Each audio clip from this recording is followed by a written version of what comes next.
Good morning, ladies and gentlemen. This is Audric Cashmere with the Moonhaven Falls Crystal Network. A week has now passed since the unsettling disappearance of local eccentric Gary and 3 young members of his children's group. The once tranquil community of Moonhaven Falls is now gripped by a deep-seated anxiety. The initial cautious optimism surrounding the recent arrival of the renowned Law Clan of the Long Claw is giving way to a growing concern as the search continues, with no new leads. The adventuring party has scoured the initial search grids and pushed farther into the vast expanse of the Blackwood Forest, but the dense woods have yielded no trace of the missing party. The silence from the expedition has only heightened the fear of residents who have long suspected Gary's true intentions. "We are now in uncharted territory," said Captain Alara Vancroft of the Moonhaven Falls Guard. "Every day that passes makes this a more complicated and difficult case. The Law Clan is the best we have, but even they are facing a mystery unlike any they've seen before. We urge anyone, no matter how insignificant the detail they believe they have, to come forward." The community has organized vigils in the town square, holding lanterns and sharing stories about the missing children and the strange cave-dwelling being who captured their imaginations. The hope that the Law Clan's expertise would lead to a swift resolution still remains, but is now tempered by the stark reality of the situation. "I always knew there was something off about that man," says local baker Mildred Finch, her voice trembling.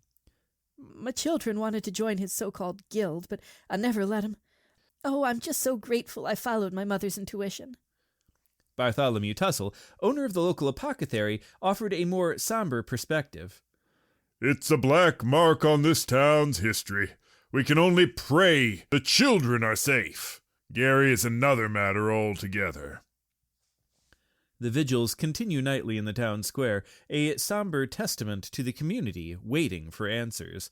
The search, spearheaded by the Law Clan, has announced that they intend to press into the deeper, more dangerous sections of the Blackwood Forest soon. More on this as events unfold.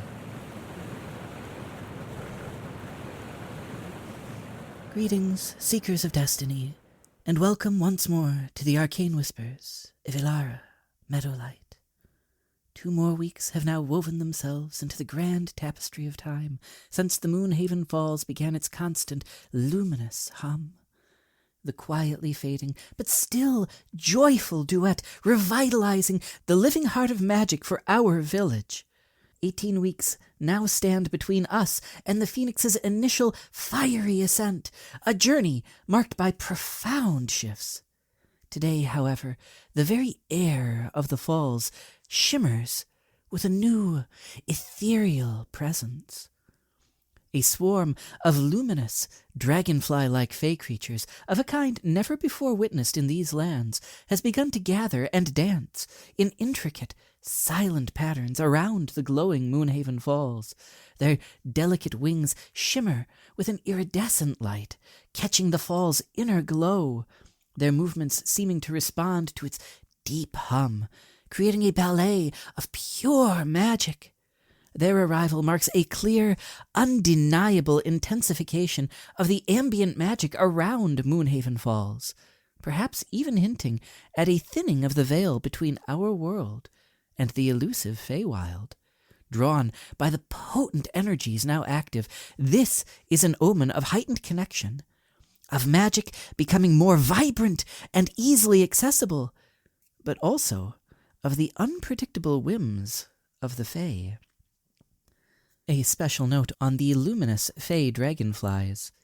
The appearance of this swarm of Fey creatures signifies an increased permeability of the veil between worlds, and a surge of ambient magic, and the arrival of a subtle, otherworldly influence. Where the falls themselves now hum with active power, these Fey are its visible, ephemeral expression, messengers of intensified magic and the weaving of the mundane with the fantastical. For all, this suggests a time when intuition will be sharper, encounters with the unusual more frequent, and solutions may come from paths previously deemed entirely impossible. Embrace the wonder, but be mindful of the Fae's peculiar logic. For those of you born under the sign of the Whispering Willow, that is, mid-spring to early summer, the dancing Fae offer a shimmering path, guiding your growth through unexpected magical currents. The active magic of the falls is now finding expression in these delicate Fae. Your path of personal growth and transformation, already deeply connected to the fall's energy, is now being subtly guided by their presence. Solutions to challenges may appear through moments of serendipity or intuitive flashes, as though whispered to you by the Fae themselves. This is a time to trust the beauty of the unexpected, to follow the flow of magic, and to allow your natural intuition to lead you through these enchanted currents. The murmuring of the Moonhaven Falls now seems to ripple with unseen laughter and light, advising you to embrace the joy and wonder that this heightened magic is bringing. A piece of natural art seemingly crafted by invisible hands, or a sudden and unexplained feeling of profound peace could be a token of the favor of the Fae. For those of you born under the sign of the Soaring Griffin, that is, late summer to early autumn, the Fae's intricate dance reveals new patterns of power, offering a graceful advantage in your ascent. For you, the luminous Fae are not just a spectacle. Their complex, rhythmic dance allows and suggests new, intricate patterns of magic and power which are now active and accessible. Your leadership, honed by the Nara's clarity, can now find an unexpected edge by understanding the nuanced flow of these Fae energies. This is a time to lead with adaptability and grace, and to observe the subtle movements of the world around you, to find solutions in elegant, yet non-obvious ways. The vast power from the mountain may now be influenced by these smaller, swifter forces, and the distant roar of the falls now blends with an almost musical, ethereal hum, advising you to seek harmony in strategy, and to find strength with unexpected allies. A perfectly balanced feather, or a small, intricately woven knot that feels magically significant to you, may signify a graceful advantage in your personal and professional life. For those of you born under the sign of the Deepening Mire, that is, mid-autumn to early winter, the Fae's luminous dance illuminates hidden connections, revealing the magical tapestry of all truth. The active magic of the falls and the appearance of these Fae deepen your personal understanding of ancient truth, revealing intricate, living connections between all things. The truths that you have been uncovering are not merely facts, but living, shimmering energies that can be intuitively understood.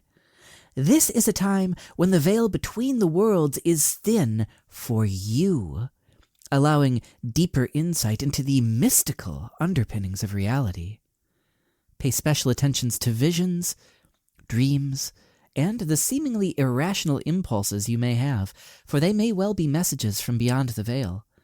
The slow, persistent trickle of the falls now seems to hum with an ancient, otherworldly melody, reminding you that truth is a grand and interconnected dance. A small, naturally iridescent stone, or an object that shifts color under different lights, could be a key to perceiving hidden patterns. For those of you born under the sign of the Frozen Hearth, that is, late winter to early spring, the Fae's vibrant presence blesses your rebirth, infusing your spirit with a pure, unbridled magic. Your magnificent rebirth, already infused with the fall's active magic, is now amplified and blessed again by the presence of these luminous Fae. They signify that your renewed spirit is deeply attuned to the magical currents of the world, making you a conduit for vibrant, almost playful energies. This is a time to fully embrace the magical essence of your being, to allow your spirit to dance with these new forces, and to find a joyous expression in your newfound power. Your resilience is not just enduring, it is now beautifully alive with magic.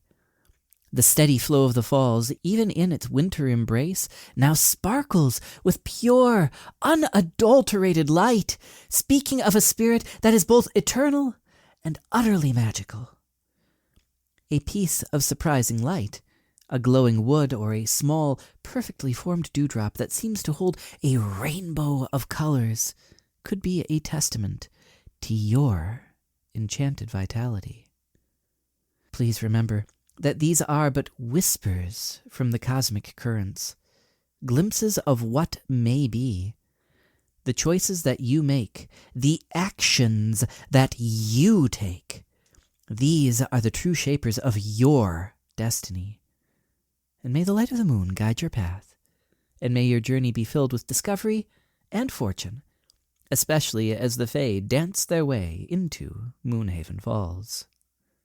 This has been Alara Meadowlight with your Omen Outcast.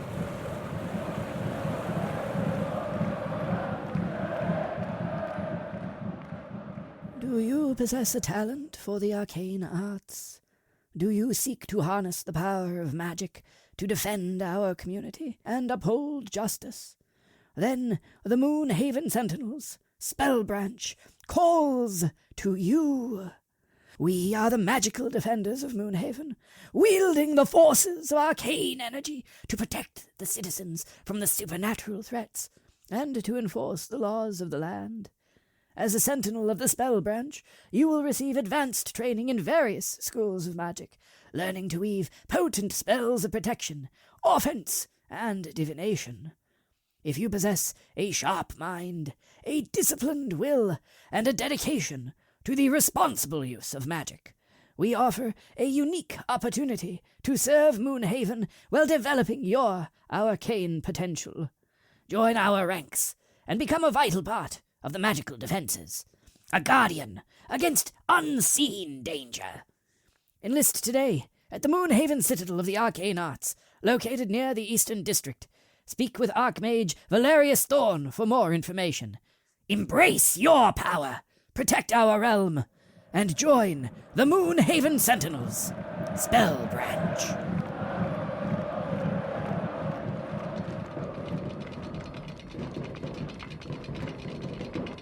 Good afternoon to you, my viscounts and countesses, my barons and chevaliers. A jaunty salute to the tailors, the cobblers, and the citizens from all walks of life here in the Lost Realms.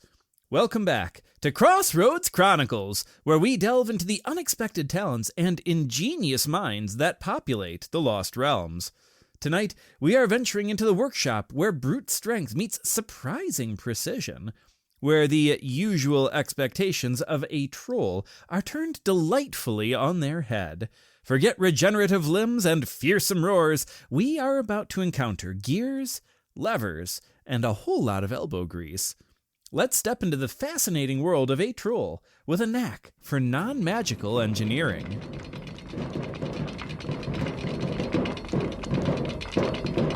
We have arrived in what appears to be a rather robustly constructed workshop. Tools of all shapes and sizes, some clearly repurposed from less conventional origins, are scattered across the sturdy workbenches. The air is thick with the smell of oil and a surprisingly well-filed metal. And there, amidst the organized chaos, hunched over a very complex-looking contraption, is our guest. Joining us today is Crag the Tinkerer, a troll whose fascination lies not in devouring adventurers, but in the intricate world of non-magical engineering. Crag, thank you for allowing us into your unique workspace. Welcome, soft skin. Crag has things to show, things that work without glowy rock. Indeed, Crag, a troll focusing on non-magical engineering is certainly a unexpected career path. What sparked this mechanical interest? Other trolls smash, eat, grow back. Crag, grow bored, find shiny bits, Gears, levers, made clicky things. Clicky things far more interesting. More interesting than squishy adventurers, mostly. So it began with a simple curiosity as to how things fit together? Fit, yes. Together, like big rock on little rock make smash. But little gear on big gear make spin. Spin is useful. More useful than smash all the time. You have certainly embraced a different kind of constructive approach. What are some of the contraptions you've been working on? I can see some rather substantial-looking devices around the workshop. That one is Craig's log mover. Logs heavy, hurt back. This is Nutcracker for hard nuts. And that is rainwater collector and water pressure maker for washing. Craig like being less smelly, sometimes. A log mover, a nutcracker, and a water pressure system. All remarkably practical inventions, and all without a hint of magic. How do you even begin to conceptualize and build these things? Trolls, if you'll pardon me saying, aren't exactly known for their intricate thinking. Craig think good. Just think different. See how things strong, how things move. Use troll strength for big parts. Use nimble fingers for little parts. Trial and many error. Sometimes thing go boom, but Craig grow back. Learn from boom. So your regenerative abilities have inadvertently aided in the engineering process? Yes. Boom is bad for soft skins. Good for learning where not to put too much pressure. Or fiery thing. So what kind of materials do you typically work with then? I imagine you would have access to some unique resources. Forest has many things. Swamp have many more things. Strong wood, tough vine for rope, rock of many shapes. Sometimes adventurers drop shiny metal beat. Craig repurpose. Also, sometimes goblin have interesting leftovers. Craig trade for shiny beat. Or maybe just take. Depends how shiny. Right, repurposing is key. Have you faced any challenges or skepticism from the more traditional engineering communities, like the Dwarven guilds? Dwarves, pfft, beardy. Say Craig too big, too green, not enough, ruin? But Craig things work. Move heavy stuff, crack hard nut, make water go up, up, up. Ruins, psh, fancy picture. Gear, real work. Some dwarves curious now. See Craig's efficiency. Maybe trade for log mover or very shiny axe. Sounds like you're slowly but surely earning their respect through the functionality of your creations. Do you have any future ambitions, Craig? Any grand designs in the work? Craig thinking about a big wagon for moving lots of logs. Maybe, self-propelled? No smelly beast to pull, just Craig cleverness. Also, maybe a big catapult for, word is launching? Launching, yes. Really big rock. Not at people, though, just for fun. And maybe really big nutcracker for giant nuts, if Craig ever find giant nuts. A self-propelled wagon and a giant nutcracker. Those seem like very ambitious projects indeed. And it's fascinating to see a troll embracing such intricate and, frankly, non-destructive pursuits. What do you hope others will take away from your unconventional endeavors? I don't know. Maybe not all trolls are same. Some like smash, some like eat. Craig like make things work. Maybe others different too. Don't just hit first. Maybe ask why and what they making. Maybe interesting clicky thing. A surprisingly insightful message, Craig. Craig the Tinkerer, you've certainly broadened my understanding of trollish potential, and thank you for sharing your unique Crossroads Chronicles with us today. You are welcome, soft skin. Now Craig must make more clicky thing before inspiration go away. Clear!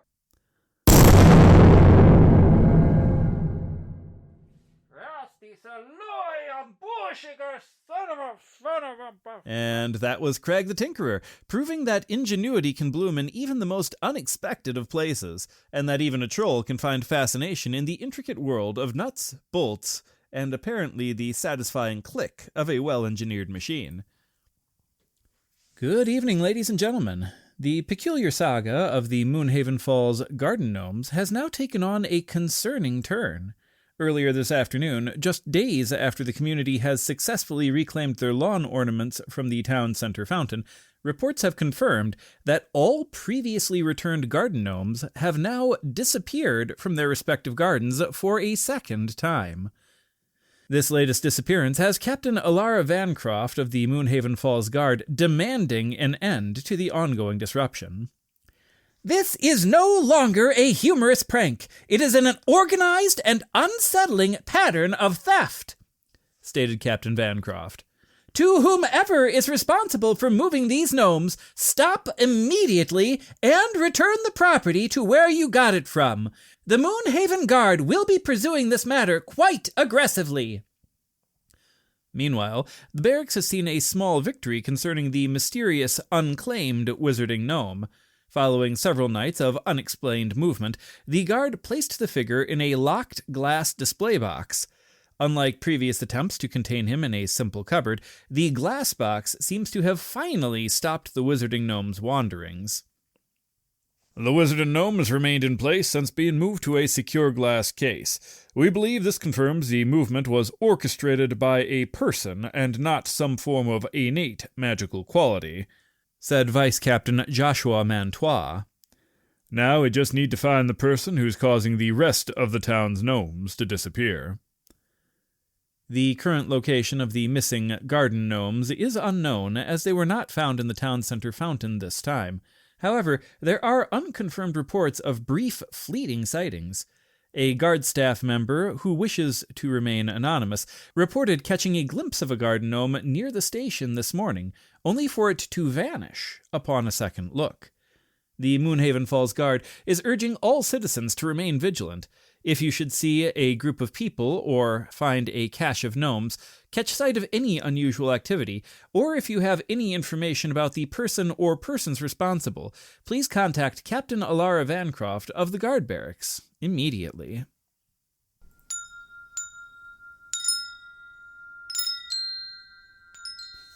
A gracious thanks to you, ladies and gentlemen. This concludes our episode for the week. We release a new episode every Tuesday morning at 5 a.m. Eastern, and I do hope you found this podcast amusing, enjoyable, and entertaining. If you did, I'd appreciate it if you could swing over to Facebook or Patreon, let me know what you enjoyed and didn't enjoy, because, knowing what my listeners like and dislike is frankly invaluable in determining how the show will progress. Now, I do realize I'm asking a small favor, but if you could take a moment to rate this podcast, maybe share it with a friend or a community, I would appreciate it. As a nod to the 400-plus people we now have following us on Facebook, I've taken a bit of a plunge and started releasing animated reels of some of the Crossroads Chronicle episodes. I commissioned some work from Meg Coles, and she did a wonderful job with my half-baked descriptions, so for more information on contacting her or the software I used for animating the images, do please check out the Facebook or Patreon pages. Otherwise, feel free to reach out to me directly as well. For those of you still listening, thank you. If you could take a brief moment to let others know we're worth listening to as well by rating us or commenting, I would personally appreciate it. It's a free, simple action, and spreading the word about my weekly episodes would also greatly help me personally. If you haven't already, please subscribe to the channel or follow the podcast. It's a simple, easy action that lets the algorithm know you listen to and want to continue hearing these stories. For anyone who wishes to directly invest in the future of our work, do please explore the community on Patreon. I personally write, edit, and produce all the content for the show, and if you want to buy me a cup of coffee a month as encouragement to continue doing so, believe me, I gratefully accept. Thank you to all of our new and returning supporters. My family and I genuinely appreciate all of you showing your support by tuning in every week, and we would like to thank you for continuing to do so. I look forward to seeing you all in the comments, and I hope you tune in again next week.